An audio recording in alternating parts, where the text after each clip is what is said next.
আরে না না না, আজ কোনো ব্লগ শেয়ার করব না। দাঁড়াও, আজ আমার মনের কিছু কথা তোমাদের সাথে শেয়ার করব। তোমরা ভিউটাও কিন্তু দেখতে থাকো, এনজয় করতে থাকো, আর আমি কথাটা ঠিক বললাম কি ভুল সেটাও অবশ্যই কমেন্টে জানাবে। যাই হোক, যেটা বলার ছিল, আমি এটাই বলবো যে এই প্ল্যাটফর্মগুলোতে কাজ করতে গেলে অনেকের সামনে হোক বা পেছনে হাসাহাসি কিন্তু করার লোকের অভাব হবে না। কেউ বলবে, দেখেছো কীরকম পোজ মেরে ছবি তুলেছে, দেখেছো বরের সাথে কেমন ঢং করছে, দেখেছো কেমনভাবে কোমর দুলিয়ে নাচছে। ঠিক আছে, এই কথাগুলো পেছনে হোক কি আড়ালে চলতেই থাকে।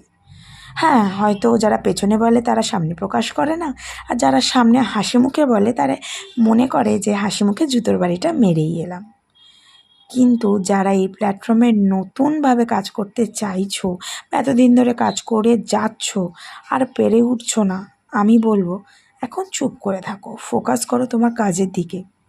একদিন দেখবে এই ফোকাস করতে করতেই তুমি যখন সিঁড়ি বেয়ে বেয়ে তোমার শিখরে উঠে যাবে না, তখন হবে এদের আসল উত্তর।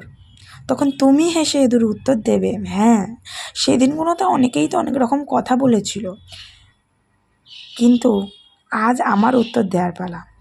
উত্তর দেওয়ার সময় তো উত্তরটা দিতেই হবে, তাই না? কি বলো বন্ধুরা, ঠিক বললাম তো? এটা কিন্তু আমার অনেক বড় অভিজ্ঞতা, তোমাদের সাথে শেয়ার করলাম। তাই এইসব মানুষদের ফু দিয়ে উড়িয়ে দাও, কানে নিও না। যদি বাড়ির সাপোর্ট থেকে থাকে, হাজব্যান্ডের সাপোর্ট থেকে থাকে, বা যেসব ছেলেরা করছো ওয়াইফের সাপোর্ট থেকে থাকে, এই প্ল্যাটফর্মে চুটিয়ে কাজ করো, এগিয়ে যাও।